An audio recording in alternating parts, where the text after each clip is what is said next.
The chair recognizes the Honorable David Rutledge. You know, when I ran for this office in 2010, I asked only one thing of the voters of the 54th District, and that was to trust me, because I still believe that public office is a public trust. In return, I pledged to them to give the very best of the service that I had to give. So, Mr. Speaker and colleagues, I rise to bid farewell to my legislative family and to a career of public service. Who would have believed that a little black boy who grew up at the foot of Lookout Mountain in Chattanooga, Tennessee, who attended a segregated school system, shined shoes in a barber shop, and worked his way through college cleaning bathrooms, would end up being appointed to statewide commissions by 3 governors and being elected a township supervisor and a state representative. I mean, who would have believed it? Well, I tell you, my parents believed it. While they didn't know exactly the path my life would take, they knew that my steps were ordered. They knew because they constantly prayed for me. I mean, I'm talking about actually wearing marks in the carpet beside the bed in the bedroom because they spent so much time on their knees. And goodness knows I needed it. They loved me. They nurtured and protected me, and if I've done any good in this world, any at all, it's because of them. They've passed on now, but their picture has been on the wall of my office since I got here, and it's there as a constant reminder of the amazing things that are possible through prayer. Are you listening, Rep. Glenn? There's one other picture on my wall, and it's a portrait of Supreme Court Justice Thurgood Marshall. During a period of study at Harvard, he was assigned as my mentor. His picture is there as a reminder of the many dinners and late-night sessions that we spent together. During those times, he would recount cases and battles he fought, while risking his life on behalf of those who otherwise would have had no voice. But most of all, his picture is there because of a profound influence that that man had on the development of my core philosophy, which is servant leader, always servant first. Someone said that the best days of your life are the day that you're born and the day that you discover why. I'm clear that the imperative of my life is service to others. That principle has been a guiding compass on this journey. And it is why you will never hear me refer to myself as a politician. I am a public servant.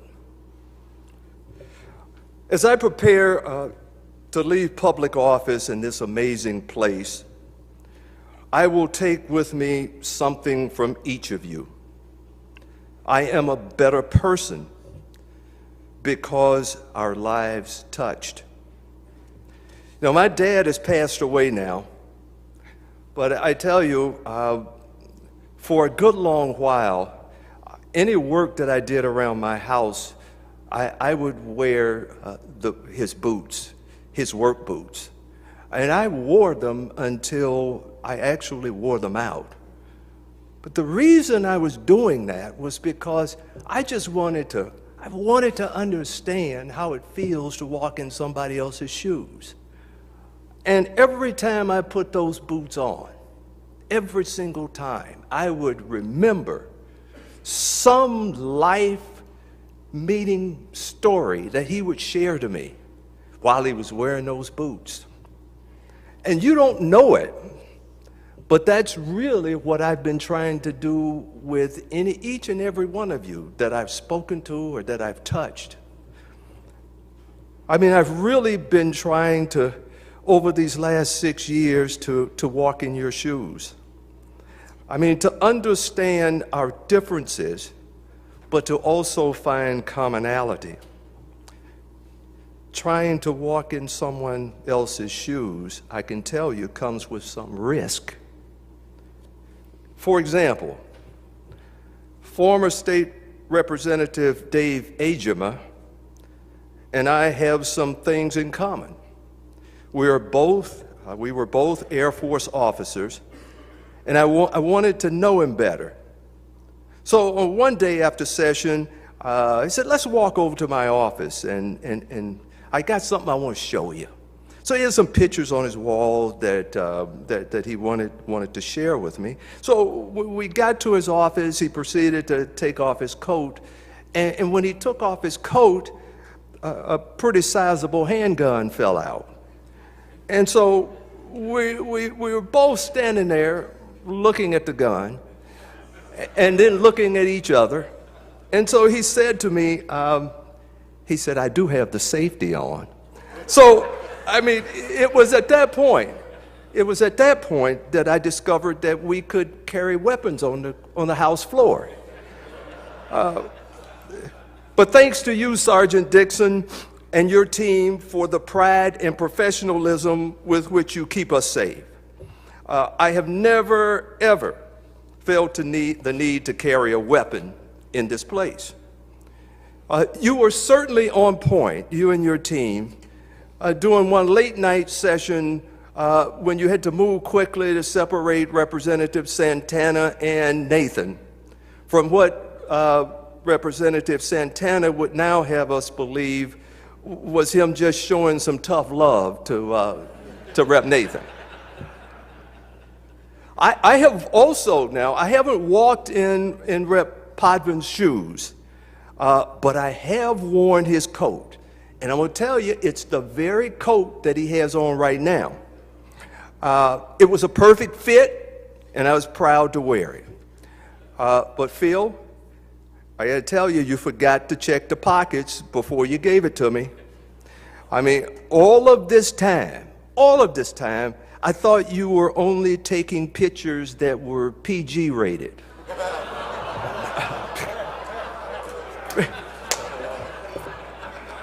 Phil, I'm holding on to him.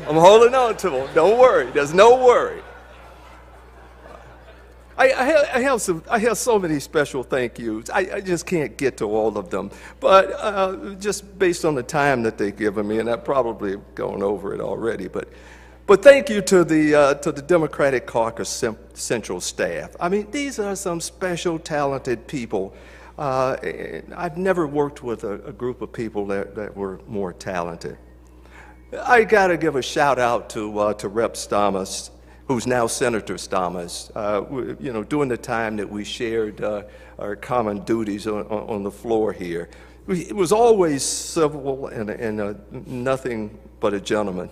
And I have to share, Senator Stamas, that I know probably everybody knows that you're a pizza maker. But what they don't know is that when I happened to be in Midland, you absolutely insisted on making a pizza for me, uncooked, with instructions of what to do when I got back home.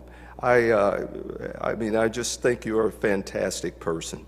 To our House Clerk, Gary Randall and Rich Brown, I would like to add my gratitude to that of others for the outstanding way in which you carry out your responsibilities. And by the way, in my humble opinion, I think a number of state government departments could take a lesson from the two of you on staff diversity. Thank you, Rep. Verheulen, for your help with the much-needed project in my district. It was successful only because of your leadership and the leadership of your team. And nobody will ever know about those phone calls and the calls that you accepted from me while you were on vacation. And one time had to pull over to a rest stop just to listen to me. Thank you. Rep. Pashoka, your talents were well matched with your committee chairmanship. Big thank you for your help with the critical capital outlay project for Eastern Michigan University that was so badly needed and had been passed over so many times before. Thank you. Thousands of students will benefit. Often when I talked to you, I wasn't sure whether you were listening or not. But when you walked by my desk one day singing, "I think it's gonna be a green and white day," I mean, I may not have the tune right, but at any rate, I knew then that some good things were about to happen. Rep. Tim Kelly, it's been a special joy and a real pleasure, sir, to co-chair the bipartisan breakfast group with you. You and I know, and maybe some will know, that I had selected to replace me in that role Representative Julie Plawicki. On our last day of session before we left last year, she and I walked through that door talking about that and how much she was looking forward to go spend some time and walk some trails with her daughter. Rep. Robert Kosowski has stepped up to the task, and I can't wait to see the two of you or hear about the two of you working together. Rep. Tim Greimel, you've done an amazing job as our caucus leader. I'm glad that our lives touched, and I'm proud to have served on your team. Really proud of that. If you take a look at Rudyard Kipling's poem, If, you will find a description of you, in my opinion, in every line. I especially like the line that says, "If you can keep your head when all about you are losing theirs." Or the line that says, "If you can watch the things you give your life to broken and pick them up again and start all over with worn out tools." You've done an amazing job. Leaders-elect Singh and Gregg, both of you will need to draw on all of your leadership skills and negotiation experiences and wisdom to lead this caucus in the sessions that lie ahead. I'm wishing you all the best. Rep. Talabi, I have a few pounds to thank you for. But I just want you to know that your passion has not gone unnoticed. Your passion for serving the underserved is unmatched, and it's important that you don't lose that. Now, I had a phenomenal staff. Emily Arntz was my office manager and legislative director, and Ann Brown, my district director. I mean, these are some phenomenally smart people. Nothing happened in the district that Ann Brown didn't know about. All of us, Emily Arntz, one of the things that in 2010 that we sat down and talked about was that if we go on this journey, we have got to fit together like hand in glove, and we have. And they are in the East Gallery now. Thank you, guys. Chris Young was with me for a while. Well, I hope Chris is still around because he is a phenomenal talent, and I knew he wouldn't be here long, but he's still in this town. And thank you, Chris. Thank you so very much. I cannot end this without sharing a word about my life partner, who I lost last year. She was such a special lady, and some would say that she had to be to put up with a dreamer like me. And many of you encouraged me with your presence at the celebration of her life.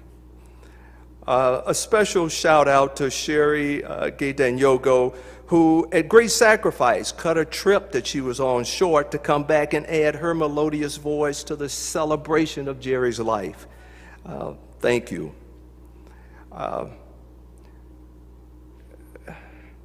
In Jerry's honor, and to have you all take just a little glimpse of the life that we shared together, I have shared with you reluctantly a video that's entitled The Life and Times of David Rutledge, and it's in memory of Jerry. If you view it, you'll get a glimpse of our family. I have been reluctant to share this widely because it's deeply personal to me, and I have not wanted to so much share a heavy burden that I carry every day that I don't just wear on my shoulder. If you look at this video, I hope that it will help someone to recognize that failure is not fatal unless you stop trying.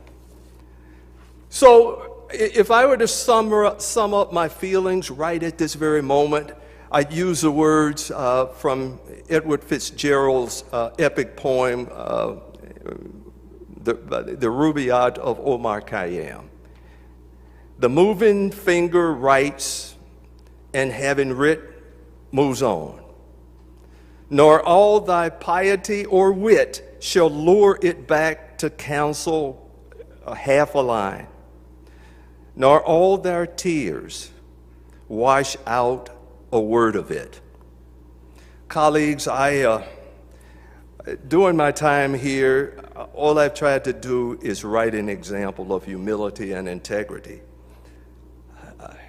I've genuinely tried to write trust in all of my relationships. I've tried to write ethics in my behavior. And for all of the people of this great state who just want a fair shake from their government, I've tried to write hope. May God's grace and mercy be with each of you until we meet again.